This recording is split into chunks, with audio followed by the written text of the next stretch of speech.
নমস্কার। অবসরের কথা বাসরে ৪১তম পর্বে আপনাদের সবাইকে জানাই সাদর সম্ভাষণ।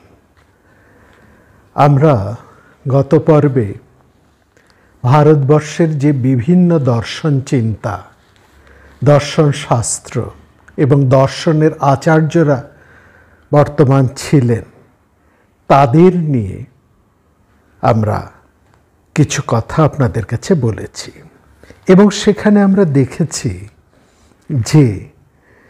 যে বিভিন্ন দর্শনের মধ্যে বিভিন্ন যে ধারা, সেখানে যেমন অদ্বৈতবাদ, দ্বৈতবাদ, বিশিষ্টাদ্বৈতবাদ, দ্বৈতবাদ, এরকম যে বিভিন্ন দর্শনের ধারা, এটা প্রত্যেকের একটা প্রতিপক্ষ।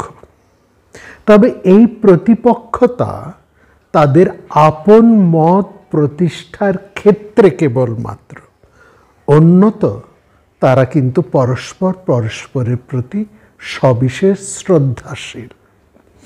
এই যে বিভিন্ন ধারা, মত এবং পথের যে ধারা দর্শনের, এবং তার ফলে বিশেষ করে সর্বপ্রাচীন যে দার্শনিক ধারা অদ্বৈত বেদান্ত, তা কিন্তু সবচাইতে বেশি প্রতিপক্ষতার শিকার হয়েছে। একেবারে বৌদ্ধ দর্শন থেকে আরম্ভ করে ভারতবর্ষের অন্যান্য যতগুলো দর্শনের নাম আমরা করলাম, অর্থাৎ বিশিষ্ট দ্বৈতবাদ, দ্বৈতবাদ, দ্বৈতবাদ, এবং ন্যায়, নব্য ন্যায়, এই প্রত্যেকটিরই প্রতিপক্ষতায় অদ্বৈত বেদান্ত ক্রমে অনেক যুক্তিপূর্ণ, শানিত এবং গভীর বিজ্ঞানসম্মত দর্শনের এক মহাসিংহাসনে নিজেকে প্রতিষ্ঠিত করতে সক্ষম হয়েছে। যত প্রবলতর প্রতিপক্ষ উপস্থিত হয়েছে, ততই আত্মপক্ষ প্রতিষ্ঠার ক্ষেত্রে অদ্বৈত বেদান্তবাদের দার্শনিকেরা ততই নিজেদেরকে সমৃদ্ধতর করে তুলেছেন। অদ্বৈত বেদান্ত হয়ে উঠেছে গভীরতর, যুক্তিপূর্ণ, আধুনিক এবং স্বচ্ছতর চিন্তার ক্ষেত্রে এক উন্নততর দর্শন। সেই সঙ্গে এই একটি বিশাল দর্শনের ধারার সঙ্গে বা সেই দর্শন, অদ্বৈত বেদান্তের দর্শনকে প্রতিহত করবার জন্য অন্যান্য শাখাদের মধ্যেও একটা বিশেষ চেষ্টা আমরা সেখানে দেখছি। তারাও তাদেরকে যথেষ্ট তাদের শানিত যুক্তি দিয়ে তারাও অদ্বৈত বেদান্তকে প্রতিহত করে চলার একটা যে প্রয়াস, গভীরতর প্রয়াস, সেটা আমরা লক্ষ্য করছি। এমন একটা সময় এসে দাঁড়ালো যে সময় আমরা, আপনাদের মনে আছে যে অদ্বৈতবাদী, সেখানে আমরা যে সময়টার কথা আমরা সে সময় বলছি, সেখানে এমন একজন মধ্বাচার্য, দ্বৈতবাদী মধ্বাচার্যের উপস্থিত ঘটল, আবির্ভাব ঘটল।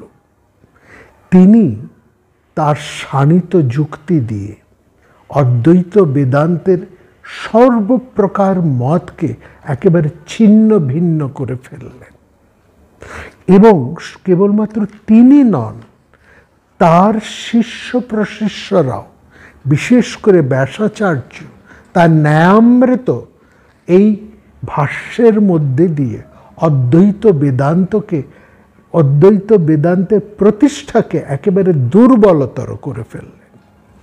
ফলে যে সময়ের কথা আমরা বলছি, সে সময় এই ন্যায়ামৃতের এমন একটা বিরাট প্রভাব সেখানে ছিল, যার ফলে আমরা দেখছি যে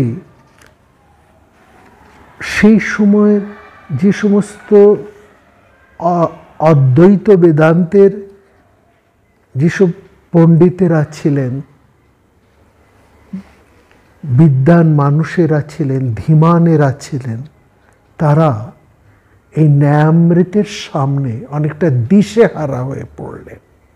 এবং তাদের মধ্যে একটা আশঙ্কা দেখা গেল যে ন্যায়ামৃতের ফলে অদ্বৈত বেদান্ত বোধহয় ভারতবর্ষের দর্শন আকাশ থেকে বিলুপ্ত হতে চলেছে, এরকমই একটা আশঙ্কা দেখা দিল। সেই সময়ে একটা বিরাট অভ্যুদয় ঘটল। কে সেই বিরাট পুরুষ যার আবির্ভাবের ফলে এই অদ্বৈত বেদান্ত আবার চিরতরে প্রতিষ্ঠিত হয়ে গেলেন? আমরা সেই বিরাট অভ্যুদয়ের কথা আজকের পর্বে খানিকটা আলোচনা করব। তার জীবন, তার যাপন এবং তার কর্ম এতই বিরাট, এত গভীর এবং এত বিস্তৃত এবং এত তাৎপর্যময়, সেটা সত্যি আমাদের কাছে তো বটেই, সমগ্র দর্শন সমাজে, সমস্ত দর্শন ধারার কাছে একটা বিরাট বিস্ময়ের। মনে রাখবেন, ভারতবর্ষের এই যে বিভিন্ন দর্শনের ধারা, বিভিন্ন যে কতগুলো দর্শনের ধারা আমরা কত বললাম, এই প্রত্যেকটি দর্শনের ধারা কিন্তু দেশে তো বটেই, বর্তমান সময়ে বিদেশের বিভিন্ন শিক্ষা প্রতিষ্ঠানে তার চর্চা হচ্ছে, তা নিয়ে গবেষণা হচ্ছে, তা নিয়ে নতুন নতুন বিভিন্ন গ্রন্থ রচনা হচ্ছে। এই ভারতবর্ষের এই দর্শন বিশ্বের কাছে একটা অতি আশ্চর্য বস্তু, এবং সমগ্র বিশ্ব, সমগ্র ইউরোপীয় সমাজ তো বটেই, অন্যান্য যেখানেই দর্শনের চর্চা হয় সেখানেই ভারতবর্ষের প্রত্যেকটি দর্শন শাখা তো বটেই, বিশেষ করে অদ্বৈত বেদান্তের নিয়ে একটা বিরাট চর্চা চলছে। এই যখন অদ্বৈত বেদান্তের এমন একটা দুঃসময় এসে উপস্থিত হলো, সেই সময়টা কখন না, সেই সময়টা মোটামুটি আমরা ঐতিহাসিক দিক থেকে বলতে পারি আকবরের সময়। আকবর সময়টা এইরকমই একটা অবস্থা ঘটেছিল, এবং সেখানে দ্বৈতবাদীদের এমন বিরাট একটা অভ্যুদয় ঘটেছিল, মানে তাদের বিভিন্ন শাখার ধুরন্ধর পণ্ডিতেরা, ধুরন্ধর দার্শনিকদের, তাদের ভাষ্য, তাদের ক্রিয়ার ফলে অদ্বৈত বেদান্ত প্রায় লুপ্ত হতে বসেছে, এরকমই একটা সময়। সেই সময় বর্তমান বাংলাদেশের, অর্থাৎ ফরিদপুর জেলার অন্তর্গত কোটালীপাড়া পরগনার উনশিয়া গ্রাম, যেটা বর্তমান বাংলাদেশে, সেই গ্রামে এক বিরাট পুরুষের আবির্ভাব ঘটে। তিনি মহামতি মধুসূদন সরস্বতী। তার কথাই আমরা আজকে বলবো। মধুসূদন জন্ম যে গ্রাম, সেই গ্রামের একটা পরিচয় আমাদের দিতে হবে। বলা হয় যে গ্রামে মধুসূদন জন্মগ্রহণ করেছিলেন সেটি একটা উর্বর জমি, উর্বর গ্রাম, অর্থাৎ বর্ষার পরেও সেখানে কিন্তু অনেক সময় জল থাকতো, ফলে এক বাড়ি থেকে আরেক বাড়ি যেতে, এক স্থান থেকে আরেক স্থানে যেতে হলে নৌকো ব্যবহার হতো। এই যে জলের উপস্থিতি, তার ফলে সেখানে কিন্তু শস্য, প্রচুর শস্য সেখানে জন্মাতো। নানা ধরনের শস্য, নানা ধরনের ফল ফুল, অর্থাৎ একটা ভীষণ উর্বর ভূমি। আর এই উর্বর ভূমির একটা কিন্তু গুণগত বৈশিষ্ট্য আছে, অর্থাৎ উর্বর ভূমি যদি উর্বরা হয়, সেখানে যেমন প্রচুর শস্য, প্রচুর ফসল, প্রচুর ফল ইত্যাদি পাওয়া যায়, ফল ফুল যেমন পাওয়া যায়, সেরকম উৎকর্ষ মানবিক প্রতিভারও সেখানে কিন্তু জন্মগ্রহণ করে। এটা হচ্ছে উর্বর ভূমির একটা বিরাট লক্ষণ। ভূমি উর্বর হলে প্রভূত শস্য ফসল ফল ফলাদি যেমন পাওয়া যায়, সেরকম মানব মনের উৎকর্ষতারও কিন্তু সেখানে সেখানে সৃষ্টি হয়। এবং সেই রকমই ক্ষেত্রে এই বিরাট পুরুষের অভ্যুদয় সেখানে ঘটেছিল। মধুসূদন যেখানে জন্মগ্রহণ করেন যে সময়ে, সে সময় তিনটি অবস্থার কথা আমাদের একটু ভালো করে বুঝতে হবে, অর্থাৎ রাষ্ট্রিক অবস্থা, সামাজিক অবস্থা এবং ধর্মীয় অবস্থা। রাষ্ট্রীয় অবস্থা মানে তো আমরা বলেছি সেটা তখন হচ্ছে দিল্লীশ্বর আকবর, এবং এই গৌড়, মধুসূদন যে অঞ্চলটি জন্মগ্রহণ করেন তখন সেটি গৌড়ের অধীন। এই গৌড়ের কথা আমরা কথাবাসরে আপনাদের কাছে বলেছি, এই গৌড়ের অধীন তখন। এবং গৌড় তখন অতি সম্প্রতি আকবরের শ্যালক,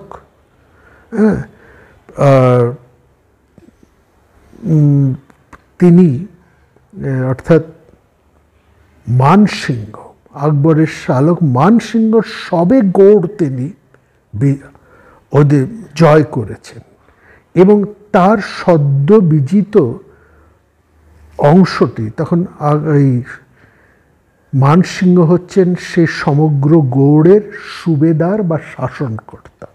তার অধীনে কিছু জমিদার এবং ক্ষুদ্র হিন্দু রাজা তখন তার অধীনে এই পূর্ববঙ্গ সহ গৌড় অঞ্চলকে তখন শাসন করছেন।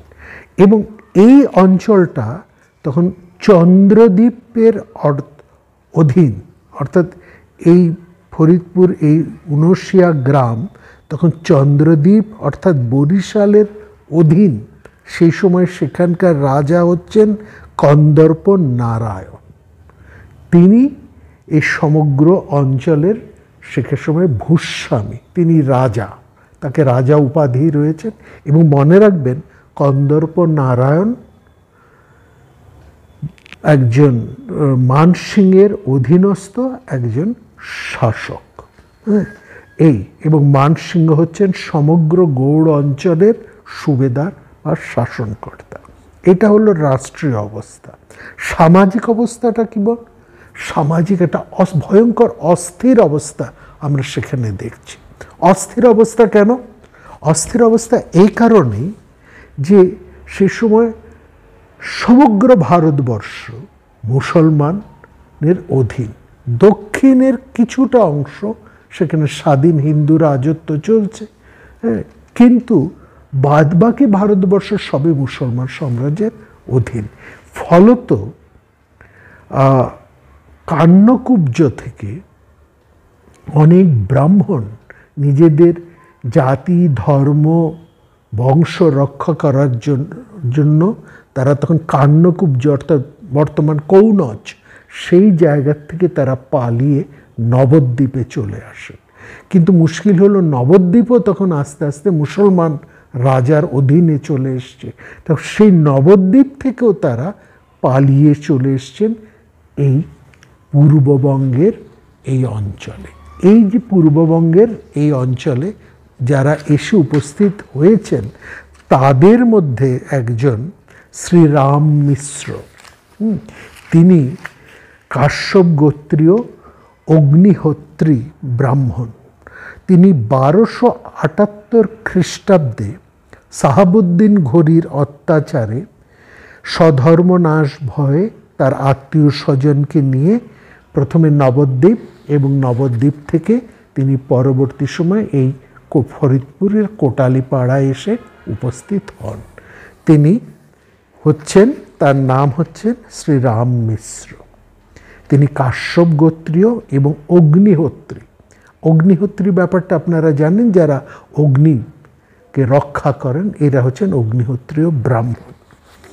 এই বংশে এই যে অঞ্চলটি, এই যেখানে রাম মিশ্র এসে উপস্থিত হন, সেখানে রাম মিশ্রের সঙ্গে সঙ্গে আরও অনেক ব্রাহ্মণ পরিবারও তারা চলে আসেন। এবং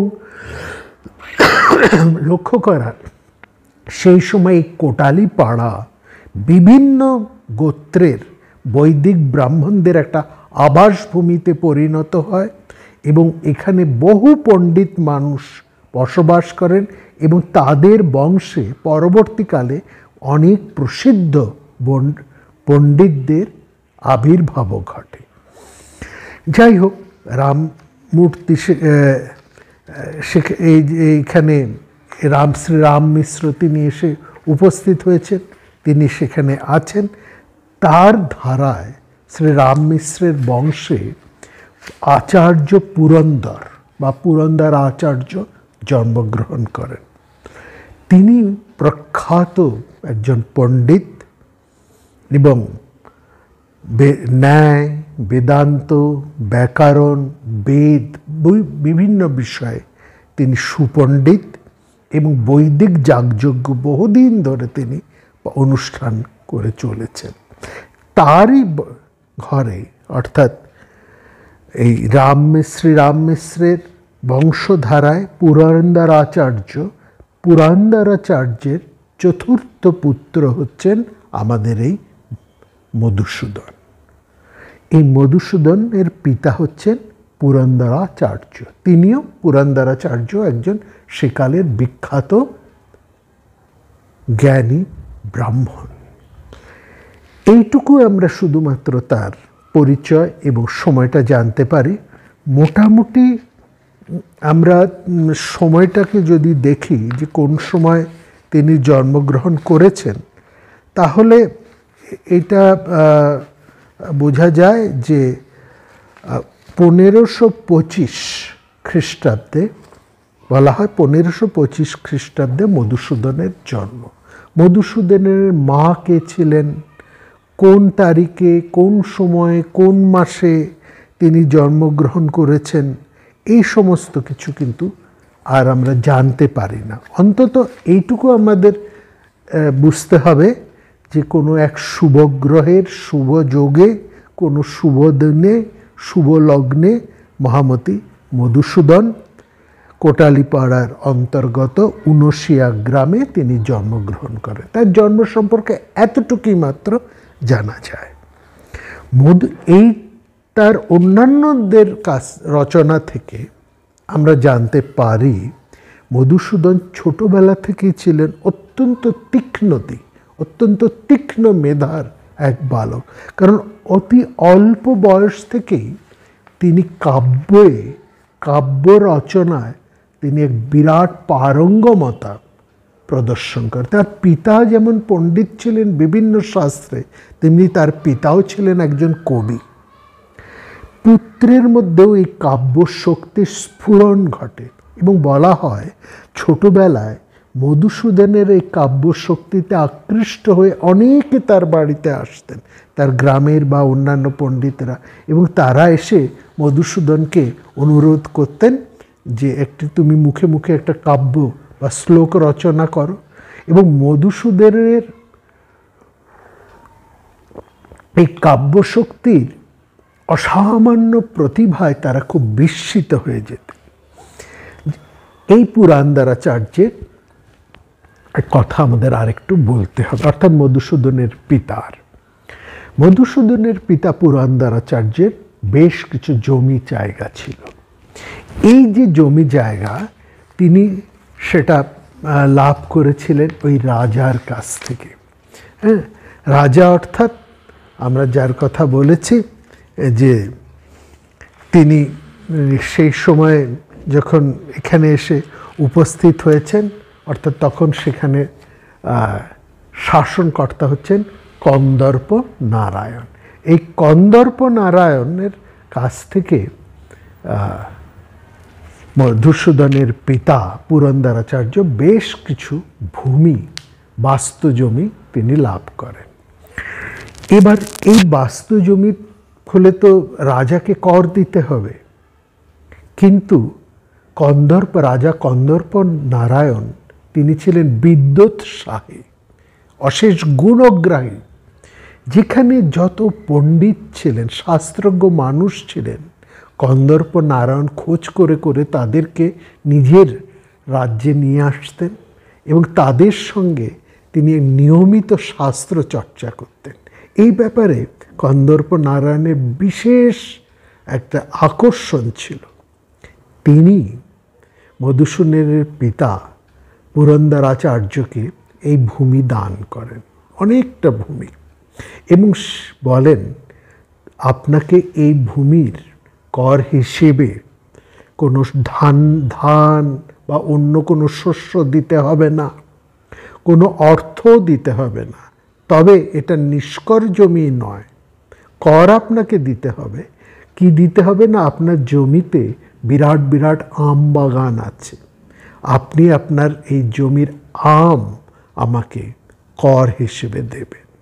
এটা আর এমন বড় কি কথা, প্রচুর আম বাগান আছে, সেখানে আম ফলে, সেই বেশ কিছু আম পুরন্দরাচার্য তো দিতেই পারেন, কিন্তু না, এর পেছনে কন্দর্প নারায়ণের একটা বিশেষ উদ্দেশ্য আছে। তিনি এই সঙ্গেও জুড়ে দিলেন, এই বাৎসরিক কর আপনি নিজে এসে আমাকে দিয়ে যাবেন, আমার সভায় আপনি নিজে উপস্থিত হয়ে দিয়ে যাবেন। তার পেছনে উদ্দেশ্য হচ্ছে এটাই যে কর নিয়ে যখন পুরন্দরাচার্য মহারাজা কন্দর্প নারায়ণের সভায় উপস্থিত হবেন, তখন মহারাজ কন্দর্প নারায়ণ পুরন্দরাচার্যের সময় দীর্ঘ সময় ধরে বেশ কিছু এক দু মাস ধরে তিনি তার সঙ্গে বিভিন্ন শাস্ত্র নিয়ে আলোচনা করবেন। আমরা আগেই বলেছি কন্দর্প নারায়ণ ছিলেন বিদ্যোৎসাহী, শাস্ত্র অনুরাগী। সুতরাং এই কন্দর্প নারায়ণকে বছরে অন্তত একবার কয়েক মাসের জন্য তিনি নিজের কাছে ওইভাবে আটকে রাখতেন, কর দিতে যেতেন, আর বেশ এক দু মাস কি 3 মাস ধরে তাদের মধ্যে নানা বিষয় নিয়ে আলোচনা হতো। এদিকে পুরন্দরাচার্য বয়স বাড়ছে, তার পাঠশালা, গ্রামে তার বিশাল পাঠশালা, সেখানে অনেক ছাত্ররা এসে পড়ে, তারপরে তার বয়সও হয়েছে। তিনি ভাবলেন এই প্রত্যেক বছর এই কয়েক মাসের জন্য, 2-3 মাসের জন্য কর দিতে যাওয়া, এটা তার স্বাস্থ্যের পক্ষে আর ঠিক অনুকূল হচ্ছে না। হ্যাঁ, এবং তাছাড়া তার তো এখানে বিরাট টোল পাঠশালা রয়েছে, এই 2-3 মাস ধরে যে তিনি থাকছেন না, ফলে এখানেও ক্ষতি হচ্ছে। এবং তিনি এটা মনে মনে ভেবে একটা উপায় ঠিক করলেন। উপায় কি? তখন মধুসূদনের 12 বছর হয়েছে এবং মধুসূদনের কাব্যশক্তির একটা বিরাট প্রভাব সেখানে হয়েছে, এবং সবাই তার এই কাব্যশক্তির পরিচয় পেয়ে তাকে ধন্য ধন্য, অর্থাৎ মধুসূদন কাব্যশক্তিতে একটা বড় যশস্বী পুরুষ হয়ে উঠেছেন। পিতা ভাবলেন এই পুত্রকে নিয়ে যাবেন এবার, এবং গিয়ে মহারাজ কন্দর্প নারায়ণের সঙ্গে তার পরিচয় করিয়ে দেবেন, করিয়ে দিয়ে বলবেন যে এবার থেকে আমি আর নয়, আমি আসবো না, আমার পুত্র আপনার কাছে কর নিয়ে আসবে এবং সেই আপনার সাথে এই কাব্য চর্চা করবে। যাই হোক, এরকম একটা মনোভাব নিয়ে তিনি মহারাজ কন্দর্প নারায়ণের কাছে এসে উপস্থিত হলেন। মহারাজ কন্দর্প নারায়ণ তো পুরন্দরাচার্যকে দেখে খুব প্রসন্ন, তাকে একদম আপ্যায়ন করে তার সভায় নিয়ে এলেন এবং এসে তারপর তাদের মধ্যে এই নানা কাব্য, নানা শাস্ত্রের আলোচনা আরম্ভ হলো। এই চলছে চলছে একদিন সুযোগ বুঝে পুরন্দরাচার্য বললেন, এই আমার পুত্র মধুসূদন, ওর 12 বছর বয়স, ও খুব ভালো কাব্য রচনা, শ্লোক রচনা করে, আপনি ওর শ্লোক কিছু শুনুন, হ্যাঁ, আশা করি আপনার ভালো লাগবে। কন্দর্প নারায়ণ ছিলেন ভীষণ বুদ্ধিমান।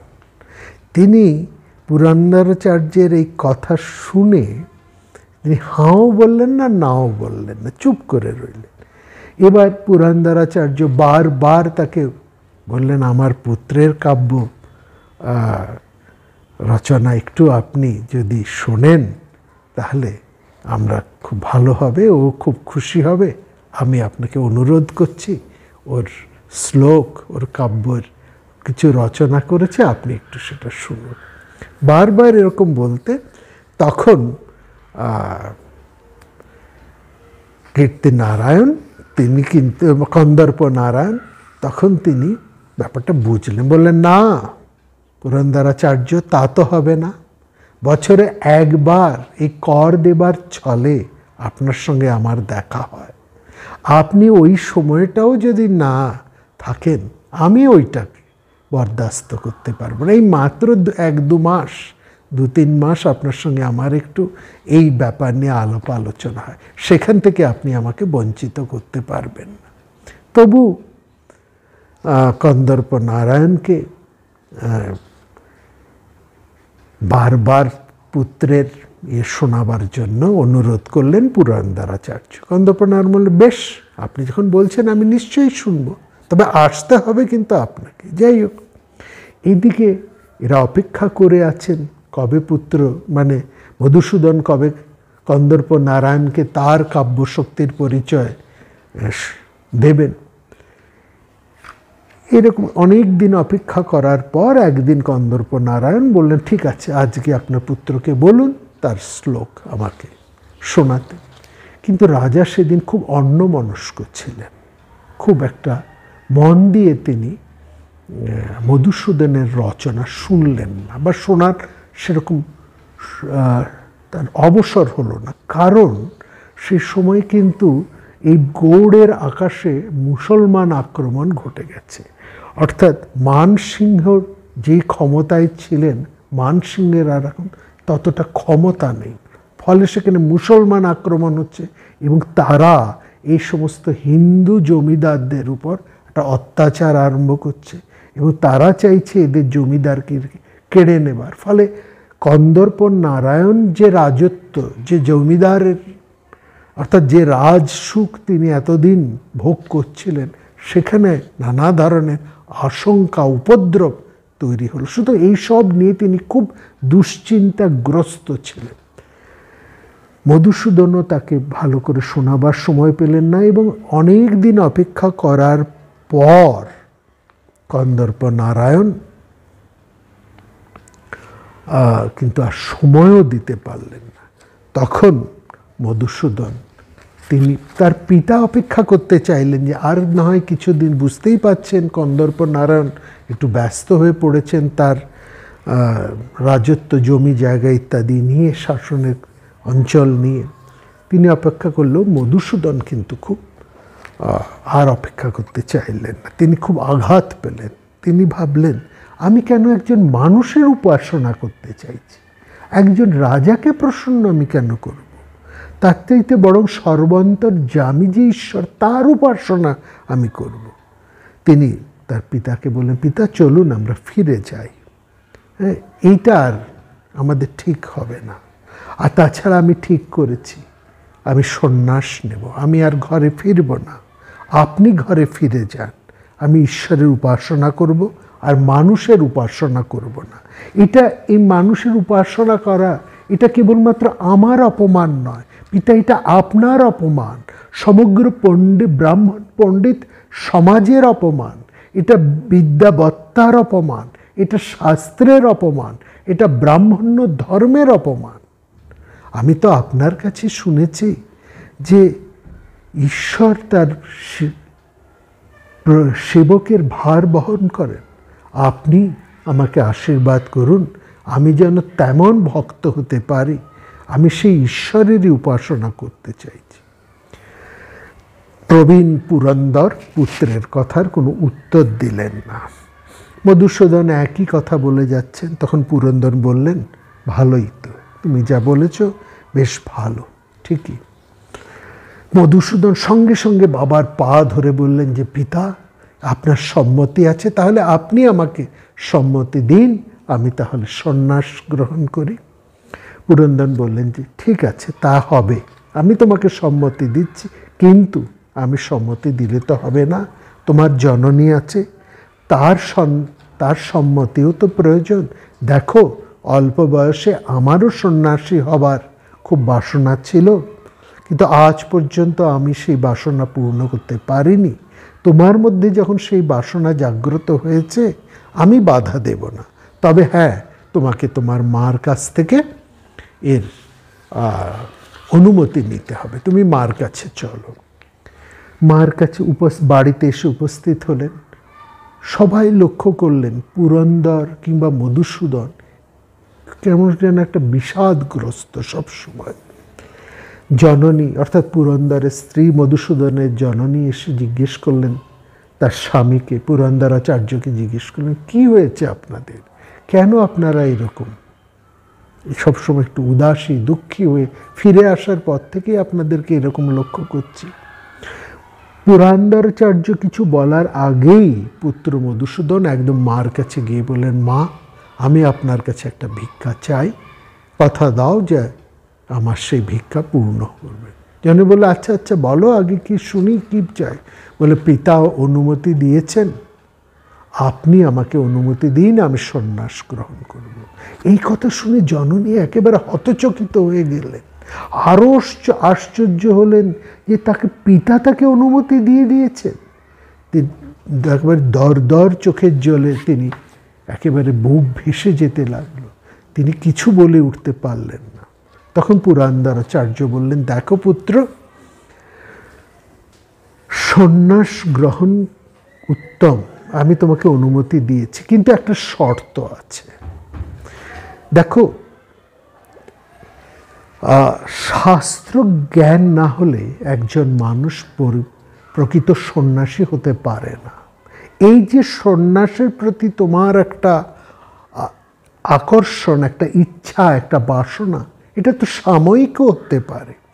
প্রকৃত শাস্ত্র জ্ঞান মানুষের যে বিষয় বাসনা, সেই কামনাকে সম্পূর্ণত দহন করে সমস্ত সাংসারিক আসক্তিকে সম্যকভাবে ন্যাস করেই তাকে সন্ন্যাসের প্রতি উপযুক্ত করে তোলে।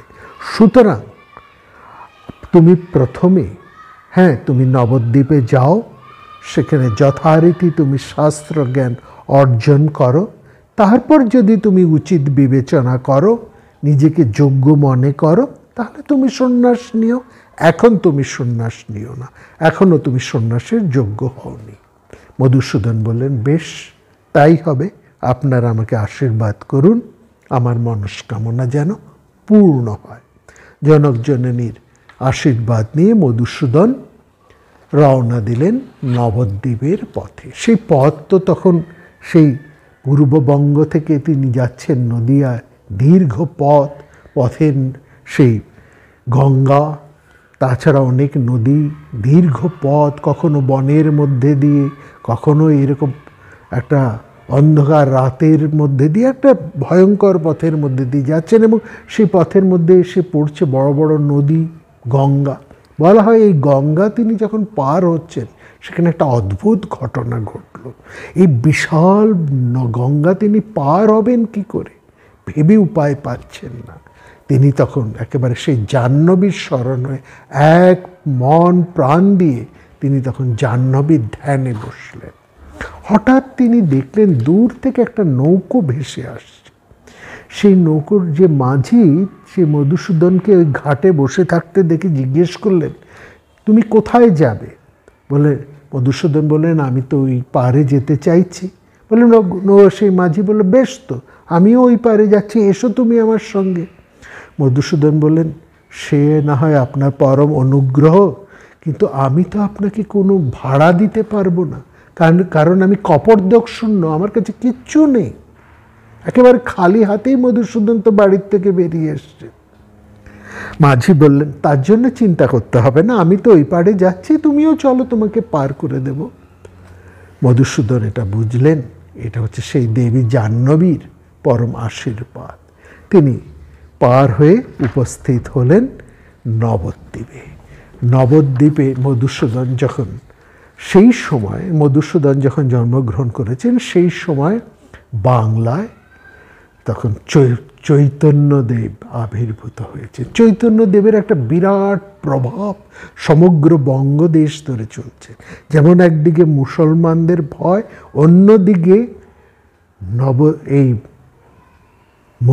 চৈতন্যদেবের একটা ভক্তি আন্দোলন ও মুসলমানের প্রভাবে সমস্ত হিন্দু সমাজ যখন নিজেরা দিশেহারা, কিভাবে তারা তাদের ধর্ম, নিজেদের আচার অনুষ্ঠান, নিজেদের শাস্ত্রকে রক্ষা করবেন, এরকম একটা অবস্থা তখন সেখানে আবির্ভূত হয়েছেন প্রেম বিগ্রহ শ্রীকৃষ্ণ চৈতন্য। মধুসূদন তার কথা শুনেছেন, তিনি মনে মনে সংকল্প করেছেন এই চৈতন্যদেবের কাছে থেকে তিনি সন্ন্যাস গ্রহণ করবেন। সেই উদ্দেশ্য নিয়েই তিনি উপস্থিত হলেন নবদ্বীপে। নবদ্বীপে এসে তিনি শুনলেন চৈতন্যদেব তখন সেখানে নেই, তিনি তখন রয়েছেন পুরীতে, জগন্নাথ ধাম পুরীতে তিনি রয়েছেন। না, একেবারে পাহাড় যেন ভেঙে পড়ল মধুসূদনের মাথায়। তিনি কোথায় কি ভেবে এসেছেন, এখন তিনি কি করবেন, কোথায় যাবেন? যারা চৈতন্যদেবের শিষ্য যারা ছিলেন সেই সময় নবদ্বীপে, তারা মধুসূদনকে দেখে, তার রূপ, তার আকৃতি দেখে তারা খুব আকৃষ্ট হয়ে জিজ্ঞেস করলেন, কে তুমি, কোথার থেকে এসছো, কি জন্য এসছো? মধুসূদন তাদেরকে সব বললেন। সব শুনে বললেন, হ্যাঁ, প্রভু তো এখন লীলাক্ষেত্রে জগন্নাথ তীর্থে অবস্থান করছেন। এক কাজ করো, তুমি এখন আমাদের এখানেই থাকো, প্রভু যখন আবার এখানে আসবেন তখন তুমি তার কাছ থেকে তার শরণ নিও।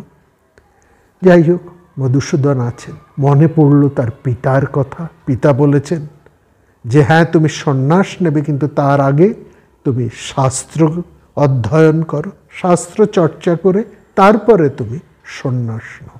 সেই সময় নবদ্বীপে দুটো ধারা, জাহ্নবীর দুটি ধারা সমানভাবে প্রবহমান। একটি হচ্ছে শ্রীকৃষ্ণ চৈতন্যের প্রেম ভক্তির দ্বৈতবাদে প্রবল ধারা, অন্যদিকে নব্য ন্যায়ের ধারা। মধুসূদন তখন ভাবলেন যে বেশ, আমি যখন এখানে এসেছি তখন আমি এই নব্য ন্যায় পাঠ করব। কে, কার কাছে তিনি পাঠ করবেন? তিনি ভাবলেন যখন নবদ্বীপেই এসছি তখন নবদ্বীপের সর্বপ্রধান যিনি নৈয়ায়িক, তার কাছে আমি ন্যায়শাস্ত্র অধ্যয়ন করব। নবদ্বীপে প্রধান নৈয়ায়িককে খোঁজ করতে করতে মধুসূদন শুনলেন পণ্ডিত মথুরানাথ হচ্ছেন সর্বপ্রধান নৈয়ায়িক।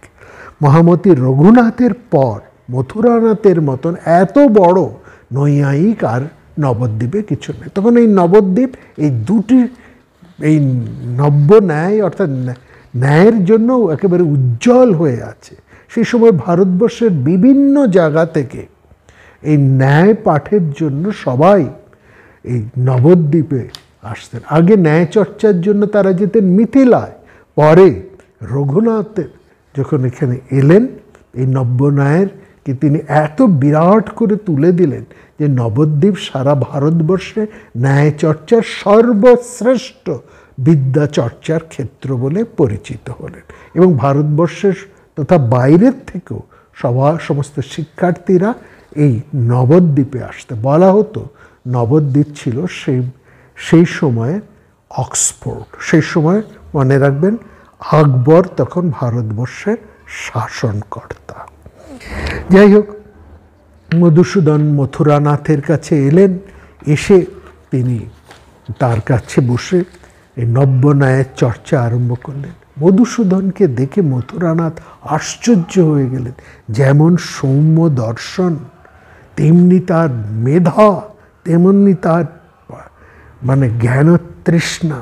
তাকে বললেন যে তুমি কি শিখে এসেছো, তার কিছু প্রমাণ আমাকে দাও, তার কিছু নমুনা আমাকে দাও। মধুসূদন তখন সদ্য কয়েকটি শ্লোক রচনা করেছেন। সেই শ্লোকগুলি তিনি মথুরানাথকে শোনালেন। মথুরানাথ মধুসূদনের এই শ্লোক শুনে বিস্মিত হয়ে গেলেন। এত অল্প বয়সী একটা বালক এরকম শ্লোক রচনা করেন। তিনি একেবারে বুকে জড়িয়ে ধরলেন মধুসূদনকে, বললেন তুমি আমার কাছে থাকো, আমার কাছে থেকেই তুমি শিক্ষা গ্রহণ করো। তো যাই হোক, মথুরানাথের কাছে থেকে মধুসূদন ন্যায়ের পাঠ নিতে আরম্ভ করলেন। এবার কোন পাঠটি দিয়ে আরম্ভ করলেন জানেন? আমরা গত পর্বে আপনাদেরকে গঙ্গেশ উপাধ্যায়ের কথা বলেছি, সে বিখ্যাত পণ্ডিত, ন্যায়ের পণ্ডিত গঙ্গেশ উপাধ্যায়। এই গঙ্গেশ উপাধ্যায়ের অক্ষয় কীর্তি হচ্ছে চিন্তামণি গ্রন্থ। এই চিন্তামণি হচ্ছে নব্যন্যায়ের মুখ্য গ্রন্থ। তার উপর অনেক পণ্ডিতেরা ভাষ্য রচনা করেছেন। বলা হতো এই চিন্তামণির উপর ভাষ্য রচনা না করলে এবং সেই ভাষ্য পণ্ডিত সমাজে সমাদৃত না হলে কেউ নব্যন্যায়ের নব্যন্যায়ের তার শেখা হয়েছে এই স্বীকৃতি লাভ করতেন না। তিনি যে নব্যন্যায়ের একজন পণ্ডিত হয়েছে, নব্যন্যায় যে তিনি অধীত করেছেন, তিনি যে সেই নব্যন্যায়ের চর্চায় যে তিনি একজন পাণ্ডিত্য লাভ করেছেন, এর প্রমাণ দিতে হলে সবাইকে গঙ্গেশ উপাধ্যায়ের যে চিন্তামণি শাস্ত্র, সেই চিন্তামণি শাস্ত্রের উপর একটি ভাষ্য রচনা করতে হতো এবং সেই ভাষ্য সমস্ত পণ্ডিত সমাজে সমাদৃত হলেই তাকে নব্যন্যায়ের একজন পণ্ডিত বলে তাকে স্বীকার করা, অর্থাৎ তিনি নব্যন্যায়ের শিক্ষা সম্পূর্ণ করেছেন। এইটা হচ্ছে প্রমাণ। তো সেই সময় নব্যন্যায়ের সবচাইতে ভালো টিকা রচনা করেছিলেন রঘুনাথ শিরোমণি। তার দধিতি টিকা এই চিন্তামণির সর্বশ্রেষ্ঠ টিকা। এই মথুরানাথ, যার কাছে মধুসূদন এসেছেন, তিনিও একটি বিখ্যাত টিকা রচনা করেছেন। মধুসূদন ওই অল্প বয়সের মধ্যেই, অল্প দিনের মধ্যে তিনি কেবলমাত্র চিন্তামণি উপর যে ভাষ্য রচনা করলেন তা নয়, তিনি রঘুনাথ শিরোমণির দধিতি টিকার উপর এবং মথুরানাথের টিকার উপরেও তিনি আলাদা করে ভাষ্য রচনা করলেন। এদিকে অনেক দিন হয়ে গেছে, বাড়িতে মধুসূদন নেই। তাকে বাড়িতে ফেরানোর জন্য, তাকে না পেয়ে বাড়ির সবাই খুব মনমরা হয়ে গেছে। সবাই খুব মধুসূদনকে না পেয়ে তাদের কারোই ভালো লাগছে না। এবং কি অনেক দিন তো হলো, মধুসূদন কি খবর? মধুসূদনের দাদা ছিলেন যাদবানন্দ। তিনিও মধুসূদনের মতনই কিন্তু জ্ঞানী, বাবার কাছ থেকে, অর্থাৎ পুরন্দরাচার্যের জ্যেষ্ঠ পুত্র হচ্ছেন যাদবানন্দ। তিনি মধুসূদনের বড় ভাই, তিনিও পণ্ডিত। তিনিও মধুসূদনের মতন তার পিতার কাছ থেকে বহু শাস্ত্র তিনি অধ্যয়ন করেছেন। তিনি তার ছোট ভাইকে ফিরিয়ে নেবার জন্য তিনি নবদ্বীপে এসে উপস্থিত হলেন। নবদ্বীপে এসে শুনলেন যে মধুসূদন খুব পণ্ডিত হয়েছেন এবং তিনি সেখানে মথুরানাথের কাছে রয়েছেন। যাদবানন্দ খোঁজ করতে করতে মধুসূদনের কাছে এসে মধুসূদন দাদাকে দেখে একেবারে আনন্দে আত্মহারা হয়ে গেলেন। বললেন, দাদা তুমি এসছো, বাড়ির কি খবর? যাদবানন্দ বললেন, মধু তুই বাড়ি ফিরে চল, তোকে না দেখে বাবা খুব দুঃখ পাচ্ছেন, মা একেবারে প্রায় শয্যা নিয়ে নিয়েছেন, অনেক দিন হলো তোকে না দেখে সবাই খুব কষ্ট পাচ্ছে, তুই বাড়ি ফিরে চল। কিন্তু যার মনে সন্ন্যাসের সেই প্রবল বৈরাগ্য উপস্থিত হয়েছে, সে কি আর বাড়ি ফিরে যেতে পারে? সে তখন মধুসূদন তার দাদাকে বললেন, দাদা আমি তো পিতার আদেশ পালন করছি, পিতা তো আমাকে বলেছেন এখানে এসে শাস্ত্র চর্চা করার জন্য, আর এখানে দেখো সবাই কত শাস্ত্র চর্চা করছে, কত পণ্ডিত এখানে এসছেন, আপনিও এখানে বসে শাস্ত্র চর্চা করুন না কেন? কোথায় যাদবানন্দ ভাইকে নিতে এসছেন, তিনিও ওই মধুসূদনের কথায় তিনিও সেখানে শাস্ত্র চর্চা করার জন্য ব্যস্ত হয়ে পড়লেন।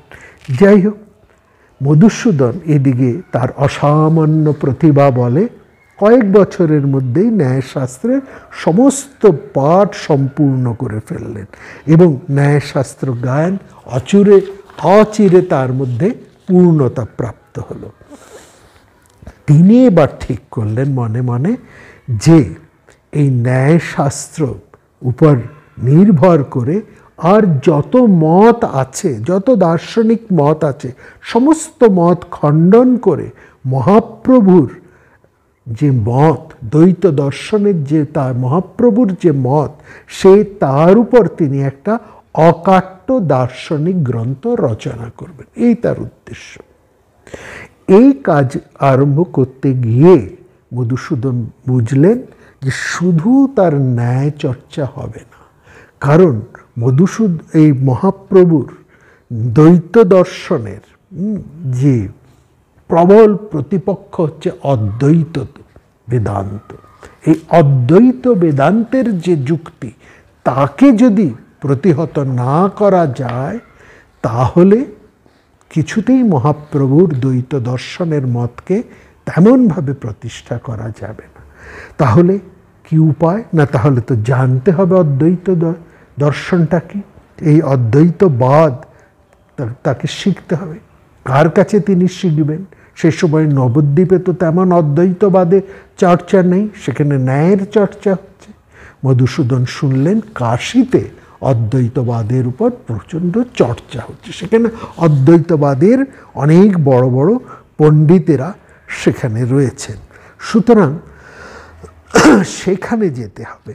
যদিও নবদ্বীপে রঘুনাথ শিরোমণি তিনি শ্রীহর্ষের খণ্ডনখণ্ড খাদ্য, যার কথা আমরা গত পর্বে বলেছি, তার উপর তিনি একটি ভাষ্য রচনা করেছেন রঘুনাথ শিরোমণি, কিন্তু রঘুনাথ শিরোমণি তো আর বেঁচে নেই। আর যারা আছেন তারা বেশিরভাগই ন্যায় চর্চাতেই ব্যস্ত। অতএব তিনি কাশীর উদ্দেশ্যে রওনা দিলেন। তিনি নবদ্বীপ থেকে রওনা দিলেন কাশীর উদ্দেশ্যে। সেই সময় কাশীতে রামতীর্থ, উপেন্দ্র তীর্থ, নারায়ণ ভট্ট, মাধব সরস্বতী, নৃসিংহাশ্রম, অপ্পয় দীক্ষিত, জগন্নাথ আশ্রম, কৃষ্ণতীর্থ, বিশ্বেশ্বর সরস্বতী, এরকম প্রমুখ সব বিশাল বিশাল বিদ্বান, অদ্বৈত শাস্ত্রের বিরাট বিরাট ময়ূরূহ তখন কাশীতে রয়েছে। অর্থাৎ শঙ্করাচার্য ভারতবর্ষের চারদিকে 4টি মঠ যেমন প্রতিষ্ঠা করেছেন, কাশীতে তিনি অদ্বৈত বিদ্যা চর্চার একটা প্রধান কেন্দ্র স্থাপন করেছে। সেই ধারার মধুসূদন, যে সময় মধুসূদনের জন্ম, সেই সময় কাশীতে এই সমস্ত বিখ্যাত অদ্বৈত বেদান্তের বিখ্যাত পণ্ডিতেরা, দার্শনিকেরা বর্তমান। তিনি ভাবলেন যে কার কাছে, এরা তো সবাই পণ্ডিত, কার কাছে গেলে তিনি ভালোভাবে অদ্বৈতবাদকে শিক্ষা করতে পারবে। অনেকের সাথে আলাপ আলোচনা করে তিনি ঠিক বুঝলেন যে রামতীর্থ, পণ্ডিত রামতীর্থের কাছেই তিনি প্রকৃষ্টভাবে অদ্বৈতবাদ শিক্ষা লাভ করতে পারেন। সুতরাং তিনি রামতীর্থের কাছে তিনি হচ্ছেন যোগ্য ব্যক্তি, যার শিষ্যত্ব গ্রহণ করলে তার অভিপ্রায় পূর্ণ হবে। মধুসূদনের অভিপ্রায় ছিল অদ্বৈত সিদ্ধান্ত অবগত করে তা খণ্ডন করে, অদ্বৈতবাদকে জেনে, তার ফাঁক ফোকরগুলোকে জেনে, সেই অদ্বৈতবাদকে খণ্ডন করে মহাপ্রভু চৈতন্যদেব প্রবর্তিত দ্বৈতবাদের যে ভক্তিভাব, যে ভক্তিবাদ, সেটাকে প্রতিষ্ঠা করা।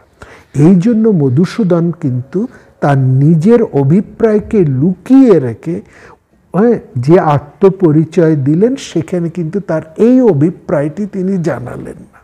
যাই হোক, মধুসূদনের সৌম্য মূর্তি, তার বিনীত ভাব, তার পাণ্ডিত্য, এই সব কিছু দেখে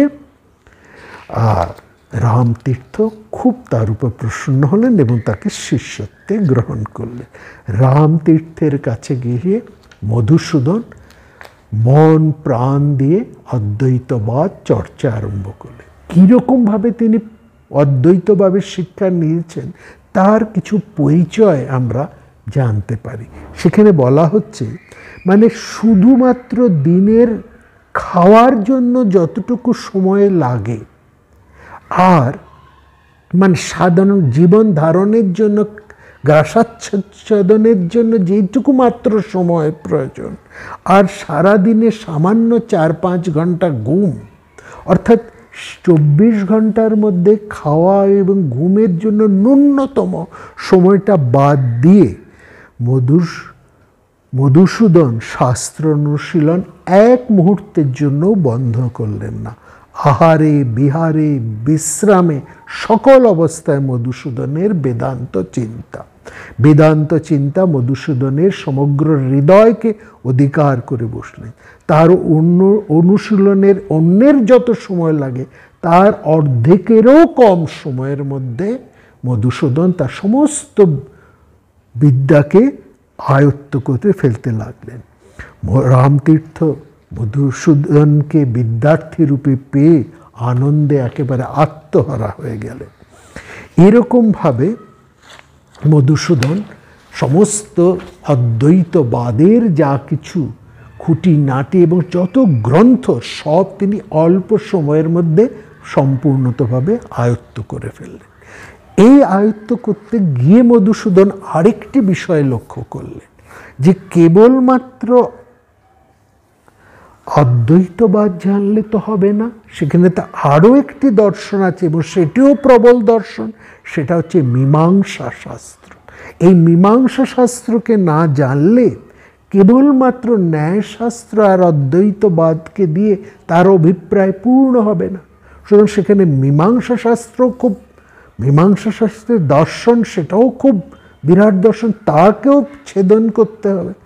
এবার তিনি কার কাছে মীমাংসা দর্শন শিখবেন?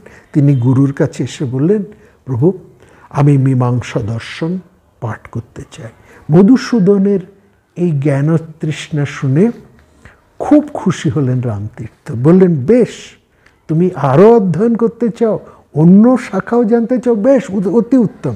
একটা জিনিস লক্ষ্য করুন, আমরা গত পর্বে বলেছি বিভিন্ন যে দর্শন শাখা তাদের মধ্যে পারস্পরিক যে বিরোধ, এটা হচ্ছে তাদের শাস্ত্রজনিত বিরোধ, অর্থাৎ শাস্ত্রের যে বিষয়গুলো আছে সেই মত প্রতিষ্ঠার ক্ষেত্রে বিরোধ, কিন্তু তাদের নিজেদের মধ্যে সম্পর্কের কিন্তু কোনো বিরোধ নেই। প্রত্যেকে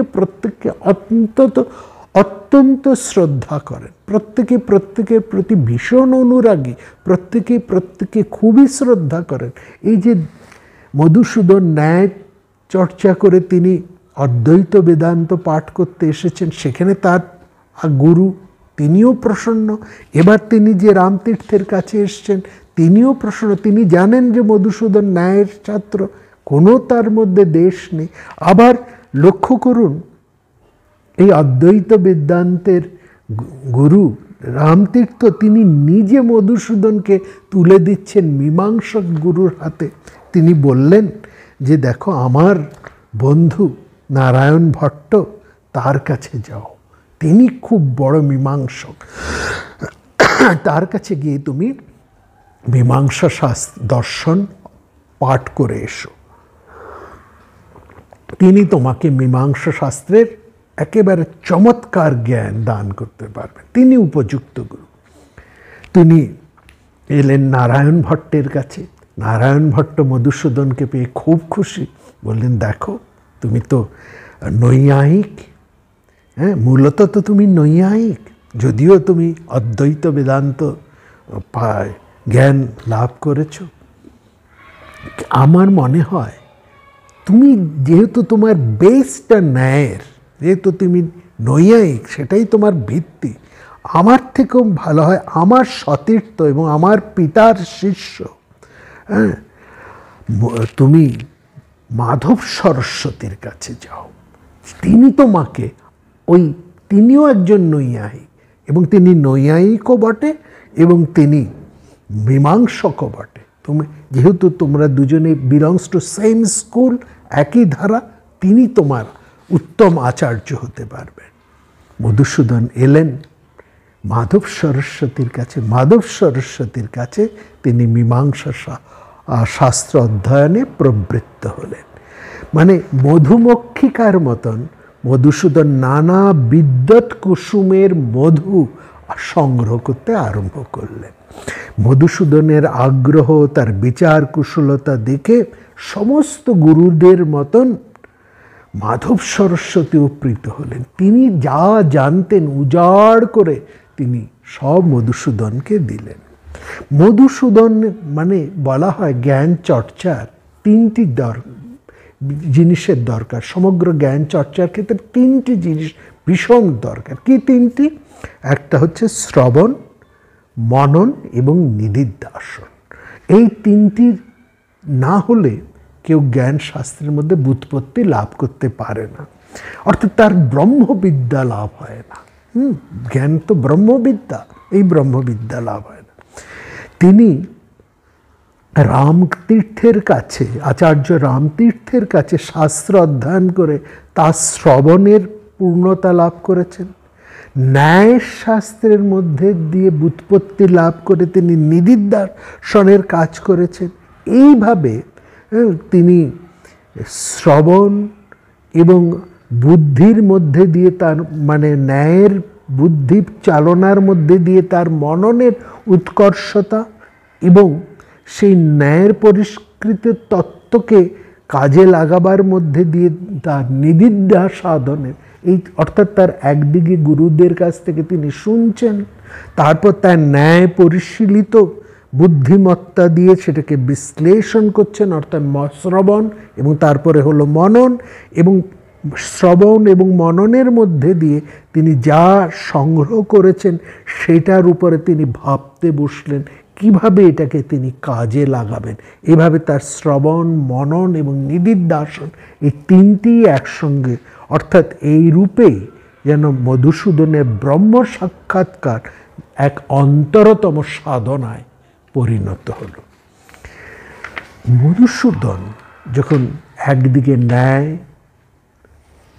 তারপরে অদ্বৈতবাদ এবং মীমাংসায় তিনটি জ্ঞান যখন তিনি একসঙ্গে লাভ করলেন, তখন হঠাৎ মধুসূদনের একটা নতুন, যেন হঠাৎ একদিন মধুসূদনের মনের মধ্যে একটা নতুন আলো, নতুন একটা ভাব, নতুন একটা চিন্তা যেন একটা কোথা থেকে তার মধ্যে উন্মেষিত হলো। মধুসূদন অদ্বৈতবাদ শিখতে এসেছিলেন। তিনি মূলত নৈয়ায়িক, তিনি ন্যায়ের চর্চা করেছেন পিতার কাছেও এবং পরবর্তী সময়ে নবদ্বীপে এসেও তিনি ন্যায়ের চর্চা করেছেন। মূলত তিনি নৈয়ায়িক। এই ন্যায়ের উপর ভিত্তি করেই তিনি পাঠ করতে এসেছেন অদ্বৈত বেদান্ত, ন্যায়কে ভিত্তি করে। কারণ তার মূল উদ্দেশ্য মহাপ্রভুর দ্বৈত দর্শনকে একটা অকাট্য তত্ত্বের মধ্যে দিয়ে গ্রন্থ রচনা করা, মহাপ্রভুর দ্বৈতবাদকে অকাট্য দর্শনের মধ্যে দিয়ে প্রতিষ্ঠা করা। এই উদ্দেশ্যে তিনি মূলত ন্যায় চর্চা করেছেন। তারপরে তিনি আরও প্রকৃষ্টভাবে জানার জন্য সেই সময় অন্যতম প্রধান দর্শন অদ্বৈতবাদ তিনি শিক্ষা গ্রহণ করেছেন, এবং তারপরে অপর আরেকটি ধারা মীমাংসার ধারাও তিনি শিখেছেন। এই তিনটি ধারা, অর্থাৎ ন্যায়ের ধারার উপর ভিত্তি করে একদিকে অদ্বৈতবাদ এবং অদ্বৈতবাদকে আরও বেশি ভালো করে বোঝার জন্য মীমাংসা দর্শন, এইটা তিনি পাঠ করেছেন। কারণ মনে রাখবেন, গত পর্বের আরম্ভে আমরা একটা মূল কথা বলেছি, অদ্বৈতবাদ সম্পূর্ণ দাঁড়িয়ে আছে বেদের দুটি ধারার উপরে, বেদের মন্ত্র এবং ব্রাহ্মণ্য ধর্ম। মন্ত্র এবং ব্রাহ্মণ্য, এই ব্রাহ্মণ ধারাটাই হচ্ছে মীমাংসা ধর্ম। মীমাংসকরা এই ব্রাহ্মণ ধারাটাকেই ধরে রেখেছে। এই নিয়ে মধুসূদন যখন নিদিধ্যাসন, যখন এবার তিনি মনে মনে ভাবতে বসেছেন কিভাবে, কারণ তার যা অধীত বিদ্যা সে সময় সবটাই তিনি আহরণ করে ফেলেছেন। এইবার তিনি যখন ভাবতে বসলেন কিভাবে তিনি দ্বৈতবাদকে প্রতিষ্ঠা করবেন, হঠাৎ তখন তার মনে হলেন যে তার মধ্যে একটা নতুন একটা ভাবের উদয় হলো, যেন একটা নতুন প্রজ্ঞা তার মধ্যে নেমে এলো। তিনি বুঝলেন ভগবানের সাথে, ঈশ্বরের সাথে মানুষ তিন ভাবে যুক্ত হয়। প্রথম ভাবটি হচ্ছে তুমি প্রভু, আমি তোমার সেবক। এইটি হচ্ছে নিকৃষ্ট ভাব। নিকৃষ্ট শব্দের অর্থ এখানে কিন্তু অন্য কিছু না। নিকৃষ্ট মানে এখানে মানে কোনো খারাপ কিছু বোঝাচ্ছে না। নিকৃষ্ট শব্দের অর্থ হচ্ছে প্রাথমিক ভাব। নিকৃষ্ট ভাব মানে প্রাথমিক ভাব বা প্রথম অবস্থা। বলছে একজন ভক্ত যখন ঈশ্বরের পথের দিকে এগোন, ঈশ্বর ভাবনার জন্য সে যখন এগিয়ে যান, তখন তার প্রথম অবস্থা হয় তুমি প্রভু, আমি তোমার সেবক। এই ভাবটি তার আসে। এটি হচ্ছে ঈশ্বর উপাসনার বা ঈশ্বর প্রেমের প্রথম অবস্থা, প্রথম অনুরাগের অবস্থা। দ্বিতীয় অবস্থা হচ্ছে আমার তুমি। প্রথমটা হচ্ছে তুমি প্রভু, আমি তোমার সেবক। দ্বিতীয় ভাবটা হচ্ছে আমার তুমি, তুমি আর অন্য কারো না, আমার একমাত্র তুমি। এটি হচ্ছে দ্বিতীয় অবস্থা। তৃতীয় অবস্থাটি হচ্ছে তোমার সাথে আমার আর কোনো অন্তর নেই, আমি এবং তুমি এক। এবং এইটি হচ্ছে চরম অবস্থা, এটাই হচ্ছে উৎকৃষ্ট ভাব, এইটাই হচ্ছে উৎকৃষ্ট ভক্তি।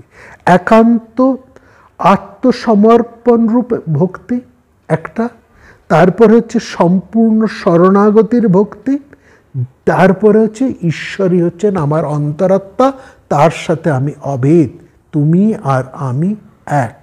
এই ভাবটি, এই থেকেই মধুসূদনের মধ্যে একটা নতুন ভাব, একটা নতুন জিনিস এসে উপস্থিত হলো। তিনি যে উদ্দেশ্যে এলেন, যে দ্বৈতবাদ প্রতিষ্ঠার, সেখানে তিনি বুঝলেন না দ্বৈতবাদ না, অদ্বৈতবাদটাই হচ্ছে সর্বোত্তম। সেই সর্বোত্তম ভাবটি অর্থাৎ প্রভু ঈশ্বর আর সেবক যেখানে এক হয়ে যায়, এইটি রয়েছে একেবারে বেদান্ত দর্শনের মধ্যে দিয়ে। সেখানে তুমি আমি কোনো পৃথকত্ব নেই, সেখানে হচ্ছে এক। এইটি হচ্ছে চরম অবস্থা। সব দিক থেকে বিচার করে তিনি ভাবলেন ভালোবাসা আত্মাতেই হয়, আত্মার সম্বন্ধেই অন্যের সাথে সম্বন্ধ হয়। সুতরাং ভগবানের সাথে জীবের পূর্ণ অভেদ জ্ঞানই বর্তমান। দ্বৈত সত্য হলে অদ্বৈত ব্রহ্ম তো সত্য হয় না, আর অদ্বৈত ব্রহ্মই হচ্ছে শ্রুতির উপদেশ। যুক্তিতর্ক অপেক্ষা শ্রুতির প্রামাণ্যটাই তো সবচাইতে বড়। সুতরাং এই বিশ্ব ব্রহ্মাণ্ড সবই তো মায়া, পিতামাতাও মায়া। তা বলে কি তাদের প্রসঙ্গে আমাদের ভক্তি হয় না?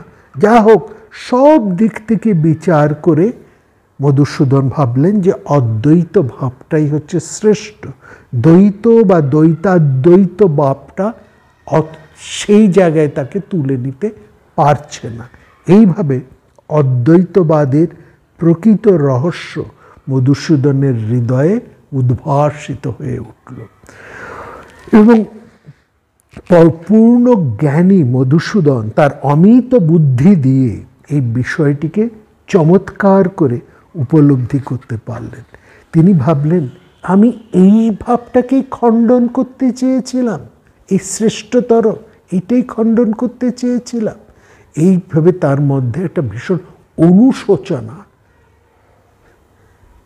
তিনি তখন সেই অনুশোচনায় দগ্ধ হয়ে তার গুরু রামতীর্থের পায়ে এসে পড়লেন, বললেন আমি আপনার কাছে মহান অপরাধ করেছি, এতে আমার পাপ হয়েছে, আপনি আমার প্রায়শ্চিত্তের বিধান করুন। রামতীর্থ তো অবাক, তিনি মধুসূদনের কথা কিছুই বুঝতে পারছেন না। বললেন, তুমি কি অপরাধ করেছ? আমি তো কিছুই বুঝতে পারছি না। মধুসূদন বললেন, দেখুন, আমি অদ্বৈত বেদান্ত আপনার কাছে পাঠ করেছি। এই অদ্বৈত বেদান্তের যে সিদ্ধান্তগুলো আছে সেগুলোকে ছেদন করে আমি দ্বৈতবাদকে প্রতিষ্ঠা করব বলে। কিন্তু আমি এখন উপলব্ধি করলাম যে অদ্বৈতবাদ এইটি হচ্ছে সর্বশ্রেষ্ঠ।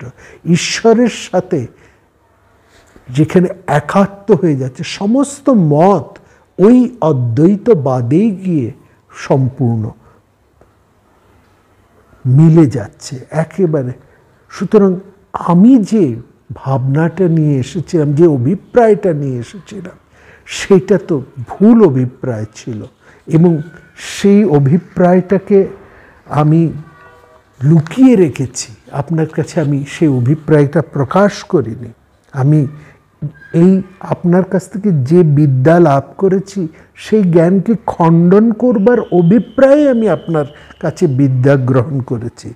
সুতরাং আপনার কাছে আমার অপরাধ হয়েছে, আপনি আমাকে ক্ষমা করুন এবং আমার প্রায়শ্চিত্তের বিধান করুন। মহামতি রামতীর্থ স্তব্ধ হয়ে রইলেন। তিনি বললেন, বেশ, তুমি প্রায়শ্চিত্ত করতে চাও, আমি তার উপায় বলছি। তবে আমি তোমাকে ক্ষমাও করলাম এবং তোমাকে আমি প্রায়শ্চিত্তের বিধানও দিলাম, উপায়টিও বললাম। তুমি আমার এই অভিলাষটি পূর্ণ করো। এর মাধ্যমে তোমার প্রায়শ্চিত্তও হবে এবং তোমার প্রতিষ্ঠাও হবে। আমরা আগামী পর্বে শুনব